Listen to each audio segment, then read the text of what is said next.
From the very beginning मेरा passion जो था वो टीचिंग था, मुझे पढ़ाना अच्छा लगता है। जैसे जो भी मेरे पास नॉलेज है मैं उसको शेयर करती हूँ, तो ये मेरा मतलब उससे मुझे खुद ही सेटिस्फेक्शन मिलता है। तो ऐसे ही एक बार लेक्चर चल रहा था हमारे क्लास में, एक प्रोफेसर हैं वो पढ़ा रही थी, वो काफ़ी मतलब एनर्जेटिक और बहुत मोटिवेटिंग पर्सन है। तो इमरान सलीम सर उनका नाम है, तो उन्होंने ही पहले मोटिवेट किया था हमको क्लास में कि आप लोग मतलब ऐसी कोई शायद ही आपको एमकॉम के बाद जॉब मिलेगी जिसमें मतलब आप बैठे हुए ही आपको अराउंड 35 to 40 के रुपीज़ मिलें। जेआरएफ पे जैसे हम पीएचडी में इनरोल करें तो इतने रुपीज़ शायद ही किसी जॉब में मिलेंगे। तो इस तरीके से, और फिर आपका कैरियर भी सेट है कि आप पीएचडी भी कर सकते हो। तो ये जो था उनका ये लेक्चर, वो मेरे दिमाग में बैठा और फिर उसके बाद मैंने डिसाइड किया, टीचिंग तो मेरा पैशन है ही ऑलरेडी, और मैं रिसर्च में भी काफ़ी इंटरेस्टेड थी। जैसे डिसर्टेशन वगैरह बनाते थे तो फिर मुझे ये फील हुआ था कि मुझे रिसर्च में भी काफ़ी इंटरेस्ट है। तो वहीं से मैंने डिसाइड किया कि मुझे मतलब नेट जेआरएफ करना है। माय नेम इज़ साक्षी अग्रवाल। मैं फ़िरोज़ाबाद से बिलोंग करती हूँ, जो बैंगल्स के लिए काफ़ी पॉपुलर है, यूपी में है।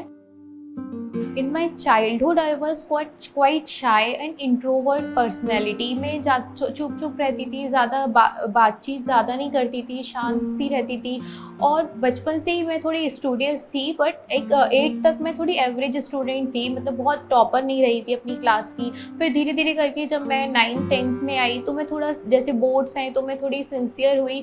फिर उसके बाद 10th में मैंने थोड़ा मेहनत किया, तो जब 10th का रिज़ल्ट आया था तो आई वॉज सरप्राइज्ड कि पापा के पास कॉल आया था स्कूल से कि आपको बुलाया जा रहा है न्यूज़पेपर में फीचर होने के लिए। तो वो डेट मुझे आज भी याद है। It was 20th of May, around 4 PM की बात थी। तो आई वॉज ऑन क्लाउड 9 कि भाई मैं न्यूज़पेपर में फ़ीचर होने वाली हूँ। ये मेरे लिए उस टाइम पर बहुत बड़ी बात थी। मैं डॉक्टर राजीव अग्रवाल, साक्षी अग्रवाल मेरी बेटी है और इसमें शुरू से ही पढ़ाई के प्रति लगन रही है। जो भी काम करती है तो वो अपनी पूरी 100% एनर्जी लगाती है उसमें। और चाहे 10th रहा हो, चाहे 12th रहा हो, और ग्रेजुएशन में भी जब इसने एक विशिष्ट यूनिवर्सिटी में कहा मैं वहाँ एडमिशन लूँगी, तो वहाँ एडमिशन टेस्ट इसने एक सिंगल बार में क्रैक किया। इसके बाद बोली मैं सेंट्रल यूनिवर्सिटी में पढ़ूंगी, तो वहाँ भी एडमिशन टेस्ट उसने एक सिंगल चांस में क्रैक किया। उसके बाद फिर ये बोली मैं जेआरएफ भरूंगी, तो मैंने कहा ठीक है भाई भरिए। उसके बाद फिर इसने अर्नर अकेडमी ज्वाइन करने की कही, तो मैंने कराया। तो हमको इसके लिए शुरू से ही कोई कोशिश नहीं करनी पड़ती, ये खुद पूरी 100% एनर्जी लगाती है। और ये केवल पढ़ाई ही नहीं, बल्कि अगर घर का भी कोई काम करेगी तो उसमें 100% एनर्जी लगाती है और बेस्ट परफॉर्मेंस देने की कोशिश करती है। हाँ, ये है कि साइड में सपोर्ट हम लोगों का रहता ही है भाई। हम देखते हैं जब वो चीज़ों को अपने आप पा रही है तो हम उसको सपोर्ट करते हैं।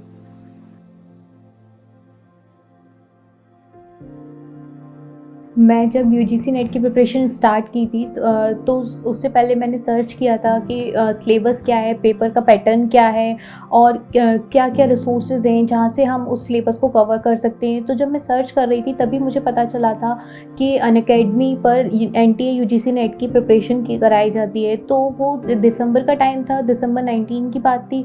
तो एंड ऑफ द दिसंबर में मैंने थोड़ा फ्री क्लासेस को देखा, थोड़ा उनका क्या पैटर्न है, किस तरीके से क्लासेस होती हैं, क्या सिस्टम है। तो उसमें मैंने फ्री क्लासेस अटेंड की, तो मुझे वो उनको नोट किया, तो मुझे लगा कि कंटेंट अच्छा है। फिर मैंने डेमो क्लासेस चल रही थी जनवरी में 2020 में, तो मैंने 1-2 डेमो क्लासेस अटेंड की। एंड देन फिर उसके बाद नया बैच शुरू होने वाला था, तो मैंने 5th of Jan 2020 को मैंने अनअकैडमी का सब्सक्रिप्शन लिया था। द मेन थिंग जो अनअकैडमी के द्वारा मुझे हेल्प मिली वो थी कि अनअकैडमी पर एक तो रेगुलरली क्लासेस होती थी और मैं तलवीर सर को फॉलो करती थी एनटीए यूजीसी नेट कैटेगरी में। जो मेरा थ्योरी पार्ट था वो मेरा वीक था, तो मुझे तलवीर सर की क्लास में जो वो थ्योरी पार्ट पढ़ाते हैं वो मेमोनिक्स के द्वारा कराते हैं, तो उससे वो मुझे जो ईयर्स हैं, कन्वेंशंस हैं, ऑथर्स हैं, तो वो मुझे टिप्स पर याद हो गए थे। और वैसे मैं अगर थ्योरी पार्ट को याद करूँ तो वो मेरे लिए डिफ़िकल्ट होता था, तो वो एक चीज़ बहुत हेल्पफुल थी। और मैंने ऐसा फील किया कि तलवीर सर जो क्लास में पढ़ाते हैं वो एक बहुत ही मतलब एनर्जी के साथ और एक बहुत मोटिवेशनल वे में पढ़ाते हैं। तो वो धीरे-धीरे करके इतना उन्होंने मोटिवेट किया कि मैं मतलब नेट को टारगेट कर रही थी, एंड उन्हीं के मोटिवेशन के द्वारा मेरा टारगेट जो है वो धीरे-धीरे करके बढ़ता गया। जैसे-जैसे एग्ज़ाम पोस्टपोन हुआ, मेरा टारगेट मैं बढ़ाती गई। उन्होंने कहा तुम में कैपेबिलिटी है, तुम जेआरएफ भी कर सकती हो। एंड देन फिर उसके बाद मैंने एआईआर को टारगेट किया, तो मेरा 99.895 परसेंटाइल आया। और कॉलेज लाइफ की बात करें तो ग्रेजुएशन में मैं पढ़ती थी, लेकिन साथ साथ ऐसा नहीं कि मैं सिर्फ पढ़ती थी, मतलब मैं एन्जॉयमेंट और मस्ती में कोई कमी नहीं छोड़ती थी। मेरा ये मानना है जैसे अगर लाइफ है, अगर हम उसमें सिर्फ पढ़े जा रहे हैं तो वो थोड़ी बोरिंग हो जाती है, क्योंकि एन्जॉयमेंट और मस्ती का भी तड़का थोड़ा होना चाहिए, जिससे कि हमें मज़ा आएगा, तो हम लाइफ थोड़ी इंटरेस्टिंग हो सकती है। फिर धीरे धीरे करके पीजी में जब पीजी में थी मैं, पोस्ट ग्रेजुएशन मैंने किया था अलीगढ़ मुस्लिम यूनिवर्सिटी से, तो वहाँ मैं थोड़ा सीरियस हुई कि हाँ भाई, हमें अपने कैरियर के बारे में फाइनल सोचना है कि भाई क्या करना है इस बारे में। तो फिर मैंने जब पेरेंट्स को बोला कि मुझे यूजीसी नेट एग्ज़ाम की प्रिपरेशन करनी है, तो उस टाइम पे क्या था, जो हम लोगों के यहाँ नेट एग्ज़ाम जो है वो मतलब था कि बहुत टफ एग्ज़ाम है, तुम्हें बहुत मेहनत करनी पड़ेगी। तो मैं उस टाइम एमकॉम सेकंड सेमेस्टर में थी, तो मैंने जून अटैम्प्ट को बस एज अ ट्रायल भरा था कि जून 2020 में मैं ट्राई करूँगी, और फिर नेक्स्ट अटैम्प्ट में फोकस करूँगी कि नेट और जेआरएफ दोनों क्लियर करने की कोशिश करूँगी। बट फिर उसके बाद पेरेंट्स ने कहा कि ठीक है, तुम पढ़ाई करना स्टार्ट करो इसके बारे में, बट कॉलेज को भी साथ साथ बैलेंस करके रखना, जिससे मतलब ऐसा ना हो एक चीज़ की प्रिपरेशन करने की वजह से दूसरी जगह तुम्हारी परफॉर्मेंस जो है वो डिग्रेड हो जाए। तो मेरे पेरेंट्स हमेशा मेरे साथ काफ़ी सपोर्टिव थे मेरे हर डिसीजंस में।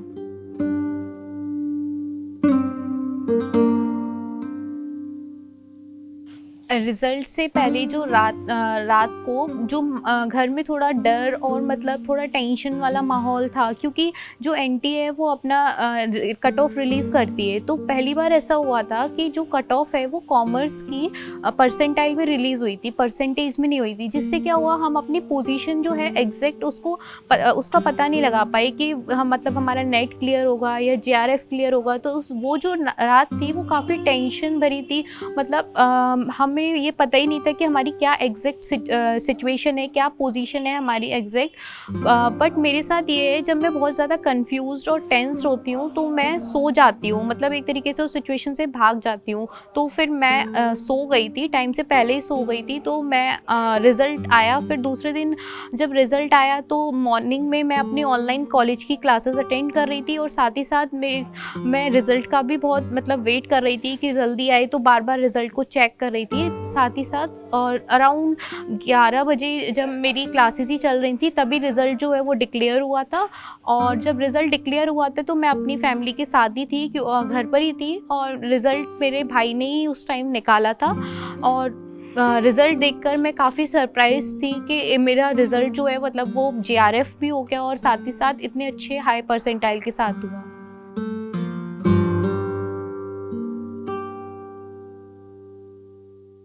एक बात मैं एस्पिरेंट्स के लिए बोलना चाहूँगी, जो मैंने खुद अपने साथ किया है। जैसे मैं क्या करती थी, अपना एक शेड्यूल मेंटेन करके रखती थी, अपना डेली अपना रात को टू डू बना के रखती थी कि मुझे अगले दिन क्या करना है। क्योंकि अगर जैसे हम उठ रहे हैं एंड देन फिर मैं अगर है ना उसको प्रिपेयर ना करूँ, तो आधे से ज़्यादा टाइम तो प्लान करने में वेस्ट हो जाता है कि क्या पढ़ें और क्या ना पढ़ें।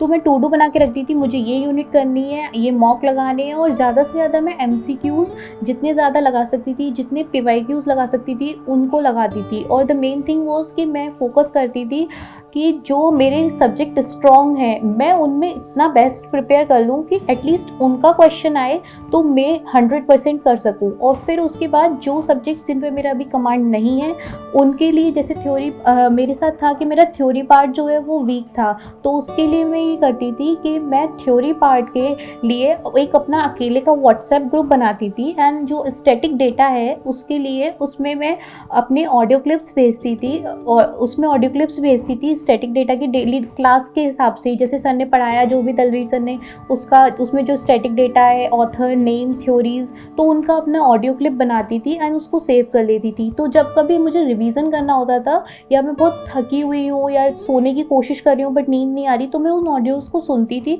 तो उससे क्या होता था कि मेरा रिवीजन भी होता रहता था, और जैसे डेली बेसिस पे हम कोई चीज़ सुन रहे हैं तो वो अपने आप याद भी हो जाती थी। और मैं यही कहना चाहूँगी कि ज़्यादा से ज़्यादा MCQs लगाएं, PYQs लगाएं, और रिवीजन इज़ मस्ट। सबसे ज़्यादा आपके अंदर कंसिस्टेंसी होनी चाहिए, डिटर्मिनेशन, और जब तक आप खुद सेल्फ मोटिवेटेड नहीं है तब तक नहीं कर सकते।